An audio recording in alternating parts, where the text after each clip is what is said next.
নতুন বাংলাদেশ গড়ার যে সুযোগ আমাদের সামনে এসেছে, সে স্বপ্ন বাস্তবায়নের পথে সবচেয়ে বড় অবদান রাখবে দেশের তরুণ প্রজন্ম। আজ 12ই আগস্ট আমরা একসাথে জাতীয় ও আন্তর্জাতিক যুব দিবস উদযাপন করছি। এই গৌরবোজ্জ্বল দিনে দেশের প্রাণশক্তি তরুণ সমাজকে জানাই প্রাণঢালা শুভেচ্ছা ও অভিনন্দন। তাদের বলিষ্ঠ নেতৃত্বে এবং মহান আত্মত্যাগের বিনিময়ে আমরা মুক্তি পেয়েছি এক ভয়াবহ স্বৈরাচারের শাসন থেকে। এই সাহসী যুব সমাজের একজন হতে পারে আমিও গর্বিত।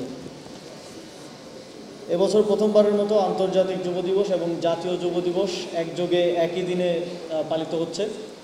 প্রযুক্তি নির্ভর যুবশক্তি, বহুপাক্ষিক অংশীদারিত্ব, অগ্রগতি, জাতিসংঘের সাথে মিল রেখে এই প্রতিপাদ্যের আলোকে সাজানো হয়েছে এবারের আয়োজন।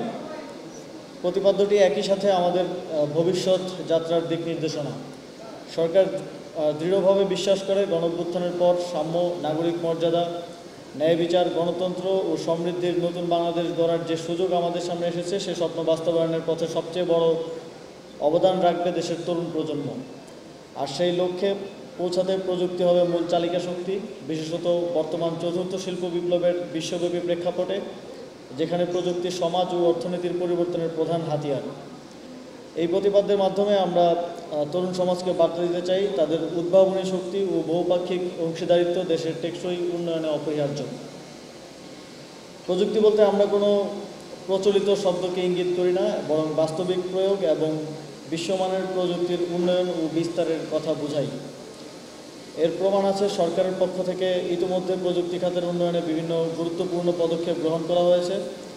সেমিকন্ডাক্টর শিল্পের সম্ভাবনা যাচাই ও উন্নয়ন, ইন্টারনেটের খরচ কমানো, আধুনিক আইসিটি অবকাঠামো নির্মাণ, স্টার্টআপ ইকোসিস্টেম তৈরি সহ কৃত্রিম বুদ্ধিমত্তা ও অন্যান্য আধুনিক প্রযুক্তি খাতে বিশেষ মনোযোগ দিচ্ছে সরকার। আমরা তরুণদের প্রযুক্তিগত সম্ভাবনাকে সর্বোচ্চ পর্যায়ে বিকশিত করতে অঙ্গীকারাবদ্ধ। আপনারা জানেন, সম্প্রতি স্পোর্টসকে স্বীকৃতি দেওয়া হয়েছে এবং দেশের স্পোর্টস খাতের বিকাশে প্রয়োজনীয় আইনি কাঠামো তৈরির কাজও দ্রুত এগিয়ে চলছে। বাংলাদেশের মোট জনসংখ্যার প্রায় 63% 35 বছরের নিচে। এই তরুণ শক্তি বাংলাদেশের সবচেয়ে বড় সম্পদ ও শক্তি। এই সম্ভাবনাকে কাজে লাগানোর কোনো বিকল্প নেই। বিপুল এই যুব সমাজকে ডেমোগ্রাফিক ডিভিডেন্ডে রূপান্তর করতে না পারলে কাঙ্ক্ষিত অর্থনৈতিক উন্নয়ন সম্ভব নয়। যুগ যুগ ধরে এর নেতিবাচক প্রভাব আমাদেরকে বয়ে বেড়াতে হবে, কারণ এই সুযোগ প্রতিটি দেশে একবারই আসে।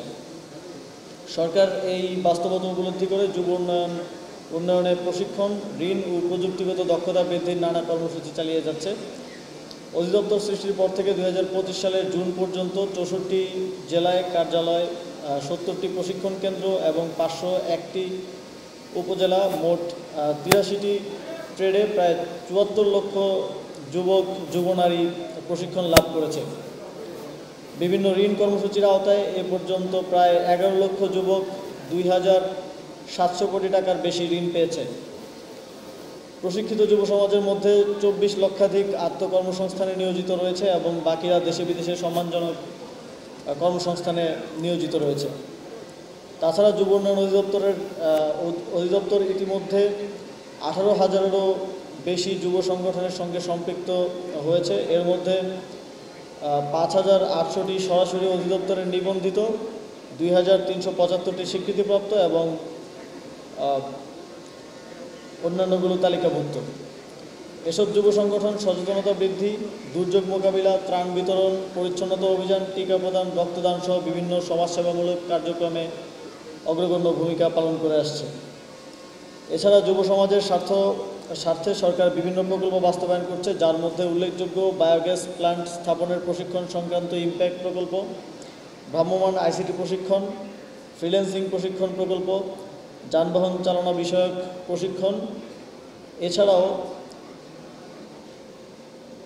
Economic acceleration and resilience for need earn নামে বিশ্বব্যাংকের সহায়তায় সরকার একটি প্রকল্প বাস্তবায়নের পথে রয়েছে, যেই প্রকল্পে প্রায় 9 লক্ষ যুবক ও যুবনারীকে প্রশিক্ষণ এবং কর্মসংস্থানের ব্যবস্থা করা হবে।